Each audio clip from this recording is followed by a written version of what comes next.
नमस्कार, मी वैष्णवी राऊत. साम टीव्हीच्या बातमीपत्रामध्ये आपल्या सगळ्यांचं स्वागत आहे. सुरुवातीलाच एक महत्त्वाची आणि आश्चर्यकारक अशी बातमी आहे थेट बुलढाण्यातून. कारण ही बातमी तुम्हाला हादरवून टाकणार आहे. बुलढाण्यात टक्कल व्हायरसनं थैमान घातलंय.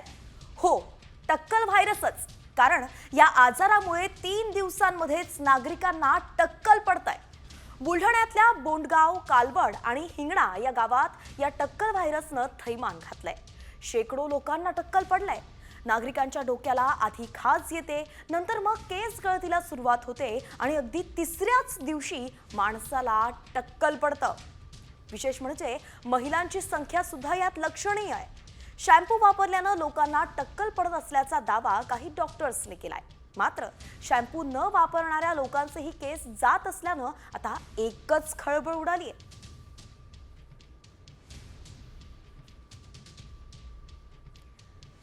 तर बुलढाण्याच्या बोंडगाव, कालवड, हिंगणामध्ये हे टक्कल व्हायरसनं थैमान घातलेलं आहे. आधी डोक्याला खाज येते, मग केस गळतीला सुरुवात होते आणि अगदी तिसऱ्याच दिवशी चक्क टक्कल पडतं. शेकडो नागरिकांना केस गळती याने सुरू झाली आहे. महिलांची संख्या सुद्धा यात लक्षणीय नोंदवण्यात येते. तर शॅम्पू वापरल्यानं टक्कल पडत असल्याचा काही डॉक्टर्सचा दावा आहे. मात्र जे शॅम्पू वापरत नाही त्यांचंही टक्कल पडतंय आणि म्हणून संपूर्ण जिल्हाभरात एकच खळबळ माजली आहे.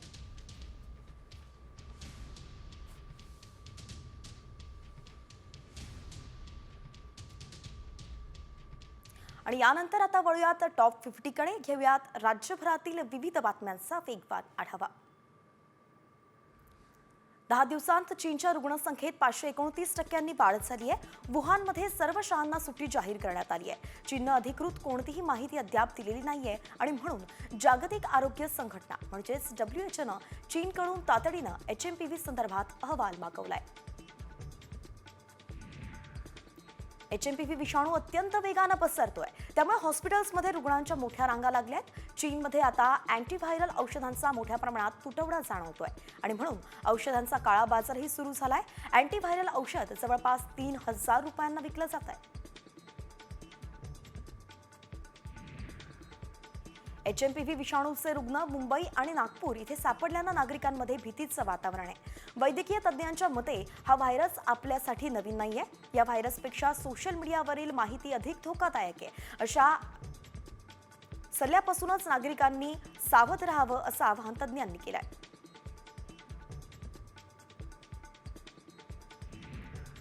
HMPVच्या वाढत्या संसर्गाच्या पार्श्वभूमीवरती धाराशिवमधील आरोग्य यंत्रणा अलर्ट मोडवरती आली आहे. आरोग्य विभागानं एक SOP तयार केली आहे. ती जिल्हा रुग्णालयाला आणि सर्व आरोग्य केंद्रांवरती पाठवली आहे.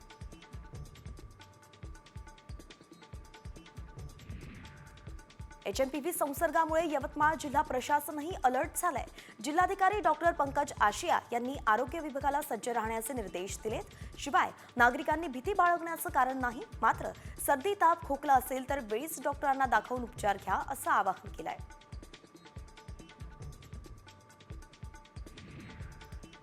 HMPVच्या पार्श्वभूमीवरती जळगाव जिल्हा आरोग्य यंत्रणा अलर्ट मोडवरती आली आहे. जळगावच्या शासकीय वैद्यकीय महाविद्यालयात नवजात बालक आणि मुलांसाठी 40 बेड उपलब्ध करण्यात आलेत. रुग्णाच्या तपासणी संदर्भात सुद्धा उपाययोजना केल्या जात आहेत.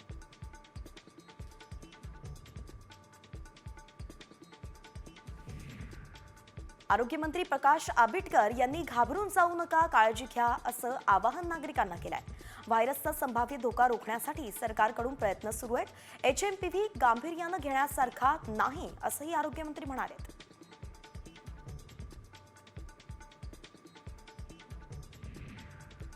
HMPV बाबत मंत्रिमंडळाच्या बैठकीत चर्चा झाली आहे. यावेळी आरोग्य यंत्रणा सज्ज ठेवण्याच्या सूचना मुख्यमंत्र्यांनी दिल्या आहेत. पुढील उपाययोजनांसंदर्भात निर्णय झाल्याचीही माहिती आहे.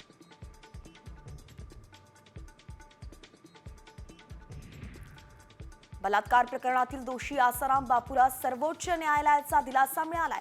प्रकृतीच्या कारणास्तव सर्वोच्च न्यायालयानं आसाराम बापूला सशर्त जामीन मंजूर केलाय. 31 मार्चपर्यंत अंतरिम जामीन देण्यात आलाय. मात्र या कालावधीत ते शिष्य अनुयायी यांना भेटू शकणार नाहीत.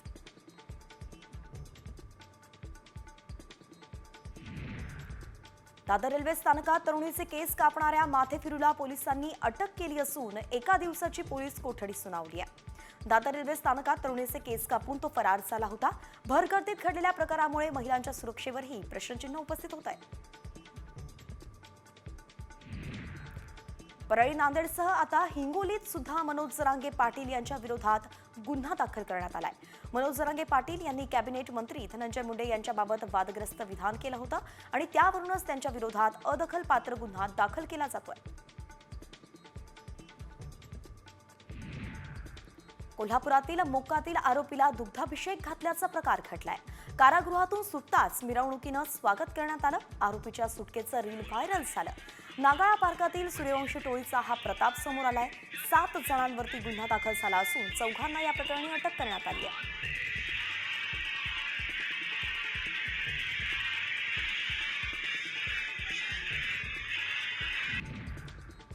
वरळी वांद्रे सीलिंग हा मुंबईतील पहिला केबल स्टेट पूल आहे आणि याच्या जोडीला आता मुंबईतला दुसरा आणि परिपूर्ण जमिनीवरचा पहिला केबल स्टेट पूल पूर्ण झालाय। हार्बर रेल्वे मार्गावरील रे रोड इथल्या cable stayed road overbridge February महिन्यात मुंबईकरांसाठी सुरू होण्याची शक्यता आहे। कुर्ला स्थानकातील गर्दी कमी करण्यासाठी मध्य रेल्वेनं चुनाभट्टी टिळकनगर दरम्यान उन्नत हार्बर मार्गाचं काम वेगात सुरू केलंय। हा मार्ग 2025 पर्यंत पूर्ण होण्याची शक्यता आहे। त्यामुळे पनवेल कुर्ला प्रवास जलद होईल आणि हार्बर मार्गावरील गर्दीही कमी होईल। दिवा रेल्वे स्थानकातील मुंबईच्या दिशेकडील पादचारी पुलाच्या रुंदीकरणाचं काम सुरू झालंय। मध्य रेल्वे प्रशासनाकडून या पादचारी पुलाच्या रुंदीकरणासाठी लागणाऱ्या खांब उभारण्याचं कामही हाती घेण्यात आलंय। रेल्वे प्रवाशांकडून ही मागणी सातत्यानं होत होती। अखेर आता पुलाच्या रुंदीकरणाचं काम सुरू होणार आहे।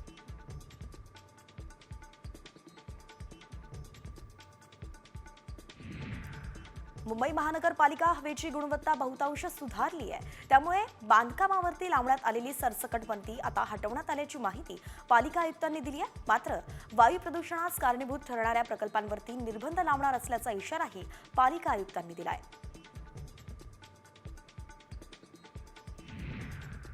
कोल्हापुरातील विशाळगडावरती पर्यटकांना जाण्याची परवानगी देण्यात आली आहे। विशाळगडाच्या पायथ्याशी झालेल्या हिंसाचारानंतर तब्बल 5 महिन्यांनी गड पर्यटकांसाठी खुला करण्यात आलाय। तर पर्यटकांची तपासणी करूनच त्यांना गडावरती सोडण्यात यावं अशा सूचना जिल्हा प्रशासनाकडून देण्यात आल्या आहेत। बोगस डॉक्टर ओळखणं आता आणखी सोपं होणार आहे। यासाठी महाराष्ट्र मेडिकल काउन्सिलनं पुढाकार घेतलाय। महाराष्ट्र वैद्यकीय परिषद राज्यातील अधिकृत डॉक्टरांना महिन्याअखेरीस QR कोड देणार आहे आणि या प्रणालीमुळे बनावट डॉक्टरांपासून रुग्णांना संरक्षण मिळेल। बदलापुरातील उपजिल्हा ग्रामीण रुग्णालयातील डॉक्टर विरोधात राष्ट्रवादी काँग्रेस शरदचंद्र पवार पक्षानं आक्रमक भूमिका घेतली आहे। रुग्णाशी डॉक्टरनं उद्धट वर्तन केल्याचा निषेध करत राष्ट्रवादीचे सरचिटणीस अविनाश देशमुख यांनी रुग्णालय प्रशासनाला कुलूप आणि चावी भेट दिली आहे।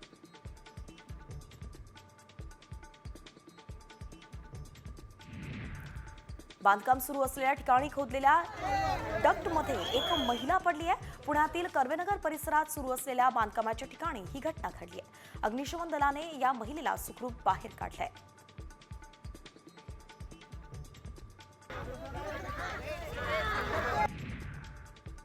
महाकुंभाच्या मेळ्यासाठी प्रयागराजमध्ये मोठी व्यवस्था आखण्यात आली आहे। लाखो भाविकांना आणि व्हीआयपींसाठी एक खास सुविधा असेल।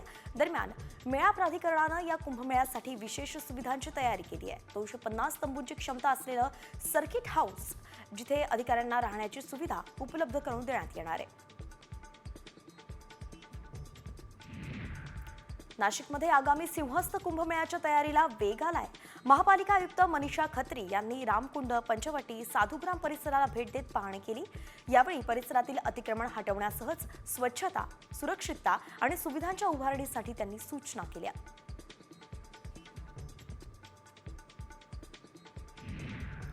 राज्यातल्या ज्या शाळेत मराठी भाषा शिकवली जाणार नाही त्या शाळेवरती थेट कारवाई होणार आहे। मात्र CBSE, ICSE आणि इंग्रजी बोर्डाच्या शाळेत मराठी भाषा शिकवली जात नसल्याच्या तक्रारी कायम आहेत। यापुढे जर मराठी भाषा शिकवण्यात चालढकल केली तर कारवाईचा इशारा शालेय शिक्षण मंत्री दादा भुसेंनी दिलाय।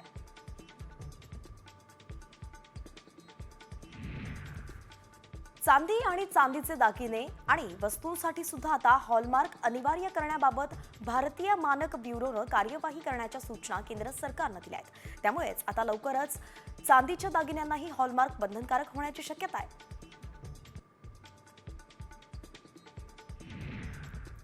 अमेरिकेचे राष्ट्रीय सुरक्षा सल्लागार जेक सुलिव्हन 2 दिवसीय भारत दौऱ्यावरती आहेत. भारत अमेरिका नागरी आण्विक सहकार्यातील अडथळे दूर करून लवकरच कागदपत्रांची पूर्तता होईल असं सुलिव्हन यांनी म्हटलंय. त्यामुळे लवकरच भारत अमेरिकेत आण्विक भागीदारीची शक्यता आहे.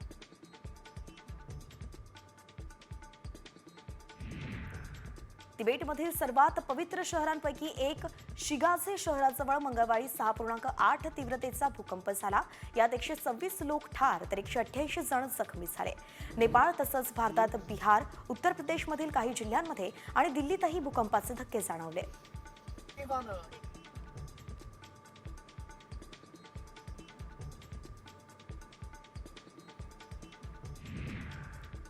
आणि आता HMPV संदर्भात मुंबईतून एक धक्कादायक बातमी समोर येतेय. ती म्हणजेच मुंबईत सुद्धा HMPV धडकलेला आहे. नागपूरनंतर आता मुंबईत सुद्धा HMPVचा रुग्ण आढळलाय. मुंबईत 6 महिन्यांच्या चिमुकलीला HMPVची लागण झाली आहे. गेल्या आठवड्यात तिला रुग्णालयात दाखल करण्यात आलं होतं. सध्या या चिमुरडीवरती ICUत उपचार सुरू आहेत. मुंबई महापालिकेच्या परळमधल्या आरोग्य विभागाच्या कार्यालयानं मात्र अशी काही माहिती नसल्याचं सांगितलंय. पण तरी आता मुंबईकरांवरती धोका असल्याचं कळतंय.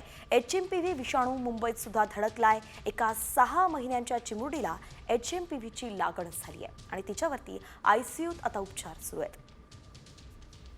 तर गणेश कवडे आपले प्रतिनिधी आपल्यासोबत जोडले गेलेत. गणेश, काय सांगाल? मुंबईत सुद्धा आता HMPV आल्याचं कळतंय. 6 महिन्यांच्या चिमुरडीला लागण झाली आहे. कशी आहे तिची तब्येत? नक्कीच नागपूर पाठोपाठ आहे ते मुंबईमध्ये आहे तो HMPVचा रुग्ण आढळलेला आणि ही तर बघितलं तर 6 महिन्यांची चिमुकली आहे. तिला हे याचे लागण झालेले पाहायला मिळते आणि एका खासगी रुग्णालयामध्ये सध्या तिच्यावर ICU मध्ये आहे ते उपचार सुरू आहेत. मात्र ही लक्षणं जरी सौम्य असली तरी ह्याचा प्रसार आहे तो मोठ्या प्रमाणात होताना पाहायला मिळतो. कारण की केरळच्या पाठोपाठ गुजरात, कर्नाटक नंतर महाराष्ट्रामध्ये धडकला. महाराष्ट्रातील नागपूरमध्ये येथे 2 रुग्ण होते तर त्यानंतर आता मुंबईमध्ये देखील याचे रुग्ण सापडू लागलेले आहेत. त्यामुळे सरकारच्या वतीने जरी सौम्य लक्षणं असं सांगितलं असलं तरी देखील कुठेतरी काळजी घेण्याचं एक कारण दिसून येत आहे. अच्छा, पण दरम्यान परळमधल्या आरोग्य विभागानं कार्यालयात म्हणजे त्यांनी सांगितलंय की असं काहीही नाहीये म्हणून कुठली टेस्ट करण्यात आलेली नाहीये का? ठोसपणे अजून सांगितलं जात नाही ही HMPV विषाणूचीच तिला लागण झाली आहे. नक्कीच एका खासगी रुग्णालयामध्ये तिच्यावर उपचार सुरू आहे. त्यामुळे त्याची माहिती आहे ती मुंबई महानगरपालिकेला देण्यात आलेली आहे. त्यानंतरून आता मुंबई महानगरपालिकेच्या वतीने आहे जी टेस्ट आहे ती केली जाईल पुन्हा एकदा आणि त्याची निष्पन्नता केली जाईल. मात्र प्रामुख्याने खासगी रुग्णालयामध्ये याची टेस्ट गेलेली आहे आणि या टेस्टमध्ये HMPV असल्याचं देखील आहे ते निष्पन्न झालेलं आहे. त्यानंतरून आता महापालिकेला देखील कळवण्यात आलेलं आहे आणि त्यामुळे महापालिका आता याच्यावर काय उपाययोजना करते हे देखील पाहणं गरजेचं आहे. नक्कीच गणेश, आपण आपल्याला पाहावं लागणार आहे की महापालिका यावरती काय उपाययोजना करणार आहे. धन्यवाद, आपण अगदी सविस्तरपणे या प्रकरणाची माहिती दिली आहे.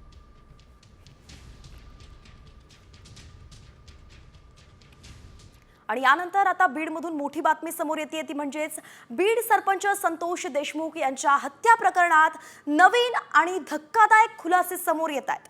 संतोष देशमुखांची हत्या करण्यासाठी वापरलेली हत्यारं विशेष पथकानं जप्त केली आहेत. मात्र मारहाणीत वापरलेल्या शस्त्रांची नुसती कल्पना केली तरी डोळे पाणावल्याशिवाय राहणार नाहीत. इतक्या निर्घुण पद्धतीनं संतोष देशमुख यांची हत्या करण्यात आली आहे. गॅसचा पाईप, त्यावर काळ्या कर्दोळ्यानं तयार केलेली मूठ, 5 क्लच वायर बसवलेला लोखंडी पाईप अशा शस्त्रांनी त्यांची हत्या करण्यात आली आहे. ही हत्या साधी नव्हती तर त्यांच्यावरती 156 वार करण्यात आले होते. जवळपास 1.5 लिटर रक्त सुद्धा साकळलं होतं. CID तपासात काही डिजिटल पुरावे सुद्धा हाती लागलेत आणि या माध्यमातूनही तपास आता केला जातोय. तर अतिशय धक्कादायक पद्धतीने त्यांची हत्या करण्यात आली. 41 इंचाचा गॅसचा पाईप सापडलाय. त्याची मूठ काळ्या कर्दोण्यानं बांधल्याचं कळतंय. तर 5 क्लच वायर बसवलेला लोखंडी पाईप सुद्धा ज्याच्यावरती गोलाकार मूठ आहे ते सुद्धा सापडलाय.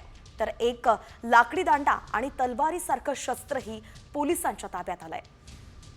4 लोखंडी रॉड आणि 1 कोयताही पोलिसांनी बरामद केलाय. लोखंडी फायटर आणि धारधार कत्ती सुद्धा पोलिसांनी जप्त केली आहे. एकंदरीतच ही सगळी शस्त्र पाहिली तर किती निर्घुणपणे बीड सरपंच संतोष देशमुख यांची हत्या करण्यात आली आहे हे निष्पन्न होतं.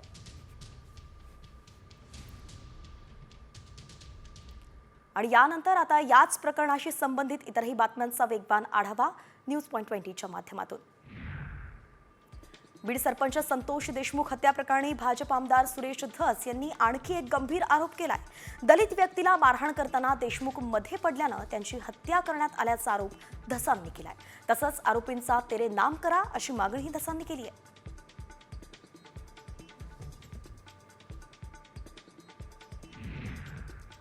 नांदेडच्या माळाकोळी पोलीस ठाण्यात मराठा आंदोलक मनोज जरांगे पाटील यांच्यावरती गुन्हा दाखल झालाय.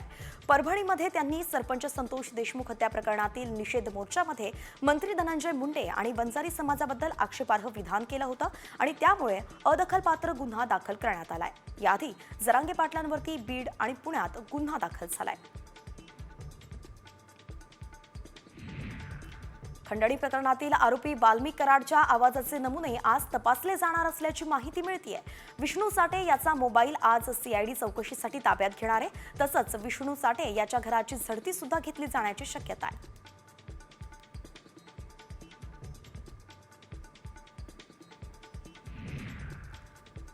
धनंजय मुंडे यांची मंत्रिमंडळातून हकालपट्टी करावी अशी मागणीच मराठा नेते रमेश केरे पाटील यांनी केली आहे. आमच्या एका भावाचा जीव गेलाय, कारवाई झाली नाही तर राष्ट्रवादीच्या आमदार खासदारांना फिरू देणार नाही असा इशाराही केरे पाटलांनी दिलाय.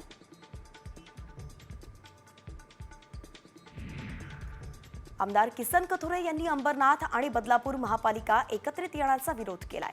अंबरनाथ आणि बदलापूर एकत्रित महापालिका होणार नाही, बदलापुरात स्वतंत्र महापालिकाच अस्तित्वात येणार अशी स्पष्ट भूमिका आमदार कथोरे यांनी मांडली आहे. दिल्ली विधानसभा निवडणूक येत्या 5 फेब्रुवारीला होणार असून या मतदानाची मतमोजणी 8 फेब्रुवारीला होणार आहे. केंद्रीय निवडणूक आयोगाचे आयुक्त राजीव कुमार यांनी पत्रकार परिषद घेत या संदर्भातली माहिती दिली आहे. ईव्हीएमवरील विरोधकांचे आरोप केंद्रीय निवडणूक आयोगानं फेटाळलेत. ईव्हीएम हॅक होऊच शकत नाही असा दावा केंद्रीय निवडणूक आयोगाचे मुख्य आयुक्त राजीव कुमार यांनी केलाय. महाराष्ट्राचे राज्यपाल CP राधाकृष्णन हे आज जळगाव जिल्हा दौऱ्यावरती आहेत. कवयित्री बहिणाबाई चौधरी उत्तर महाराष्ट्र विद्यापीठाच्या 33व्या दीक्षांत समारंभाचं अध्यक्षपद ते भूषवणार आहेत. यावेळी ते विद्यार्थ्यांना काय मार्गदर्शन करतात याकडे लक्ष असेल.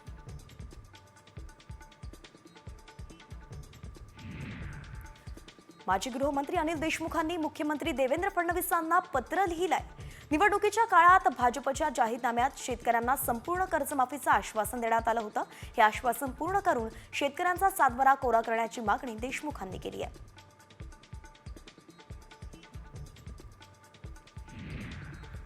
धनगर मेंढपाळ यांच्या विविध मुद्द्यांसाठी बच्चू कडू आक्रमक झालेत.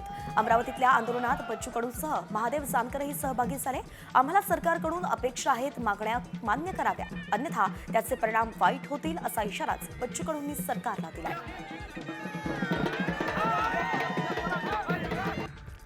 लाडकी बहीण योजनेचे नियम प्राप्त झाले नसल्यानं जुन्या नियमांच्या आधारेच अर्जाची छाननी केली जाते. आतापर्यंत 21 बहिणींनी आपले अर्ज परत घेतलेत.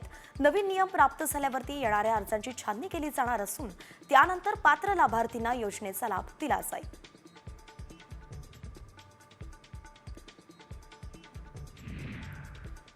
आणि आता एक मोठी बातमी समोर येतेय.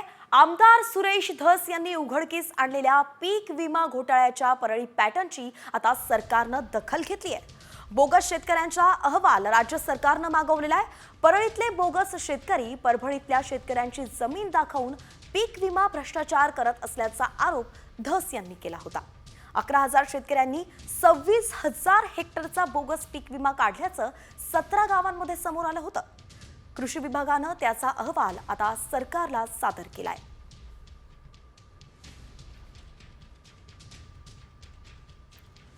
आणि यानंतर आता 36 जिल्ह्यांतील बातम्यांचा वेगवान आढावा 36 जिल्हे 36 रिपोर्टरच्या माध्यमातून. खेड इथे 24 वर्ष देशाची सेवा करून निवृत्त झालेल्या जवान गणेश बंडू शेलार यांचं गावात जंगी स्वागत करण्यात आलंय. त्यांची मिरवणूकही काढण्यात आली आहे. या कार्यक्रमाला ठाणे जिल्ह्याचे उपमहापौरही उपस्थित होते.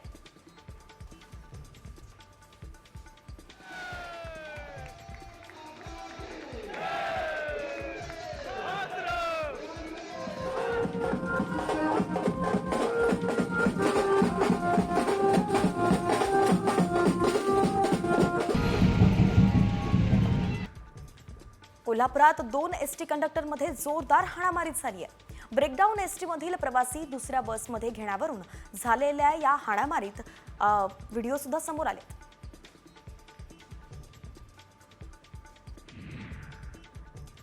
नंदुरबार जिल्ह्यातील तळोदा बस स्थानकात किरकोळ वादातून 80 ते 90 शालेय विद्यार्थी आज आपापसात भिडलेत. विद्यार्थ्यांमध्ये वेगवेगळा ग्रुप असल्यानं त्यांच्यात नेहमी वाद होत असल्याची माहिती समोर आली. तसंच विद्यार्थी अंमली पदार्थांचं सेवन करत असल्याचीही माहिती आहे.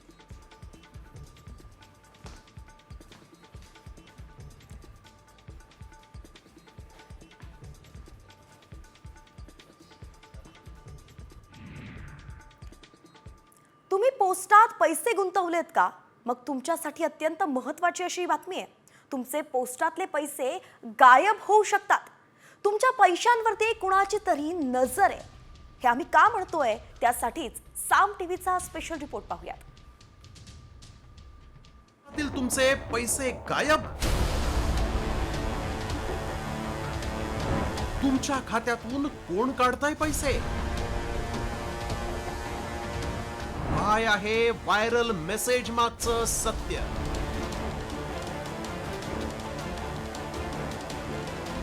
तुमचे पैसे खात्यातून गायब होऊ शकतात असा मेसेज व्हायरल होतोय, कारण तुमचं पोस्ट बँक खातंच बंद होईल असाही दावा करण्यात आलाय. या मेसेज मध्ये काय दावा केलाय ते आधी पाहूया. प्रिय ग्राहक, तुमचे इंडिया पोस्ट पेमेंट बँक खाते आज ब्लॉक करण्यात आले. कृपया तुमचे पॅन कार्ड त्वरित अपडेट करा. खाली दिलेल्या लिंकवर क्लिक करा असा मेसेज व्हायरल होतोय. या मेसेज सोबत लिंकही दिली असल्यानं अनेक जण या मेसेजवर विश्वास ठेवतायत. मात्र खरंच पोस्ट पेमेंट बँक खात्यासाठी पॅन कार्ड अपडेट केलं नाही तर खातं ब्लॉक होणार का? असे अनेक प्रश्न उपस्थित झाले. पोस्ट ऑफिस गावागावात आहे. अनेक योजनांमध्ये लहानग्यांच्या नावानं ते वृद्धांपर्यंत पैसे गुंतवण्यात आले. त्यामुळे याची सत्यता जाणून घेणं अत्यंत गरजेचं आहे. आमचे प्रतिनिधी थेट पोस्ट ऑफिस मध्ये पोहोचले. त्यांना व्हायरल मेसेज दाखवला आणि याची सगळी माहिती जाणून घेतली. आजकाल आपण बघतोय की बरेच व्हॉट्सअपला किंवा मोबाईलला एक टेक्स्ट मेसेज मध्ये येतात आहे की तुम्ही तुमचा पॅन नंबर तुमच्या अकाउंटला लिंक करा, नाहीतर तुमचं खाते 24 तासामध्ये बंद होईल. पण सर्वांना एक आव्हान आहे की बँक अशा प्रकारचे कोणतेही मेसेज किंवा व्हॉट्सअप किंवा सोशल मीडियावरती अशी डिमांड कधीच करत नाही. तर प्रत्येक ग्राहकाला अशीच विनंती आहे की जे अशा प्रकारचे जर मेसेज तुम्हाला येत असतील तर त्याच्यामध्ये आलेली कोणतीही लिंक तुम्ही क्लिक करू नका, कारण की हे फ्रॉड होण्याचे संकेत आहेत. त्यामुळे आमच्या पडताळणीत काय सत्य समोर आलं पाहूया. पोस्टाच्या नावानं व्हायरल मेसेजची लिंक उघडू नका. पोस्टच नव्हे तर कोणतीही बँक लिंक पाठवत नाही. लिंक पाठवून अकाउंटचे डिटेल्स चोरले जातात. लिंक उघडून पाहिल्यास सायबर गुन्हेगार पैसे काढतात. तुमच्या खात्यातील पैसे गायब होऊ शकतात. त्यामुळे असे मेसेज आले तर काय काळजी घ्यायला हवी हे देखील पाहूया. कोणत्याही लिंकवर क्लिक करू नका. ऑफिशियल पोस्टाचं ॲप वापरा. पासवर्ड आणि ॲप अपडेट करा.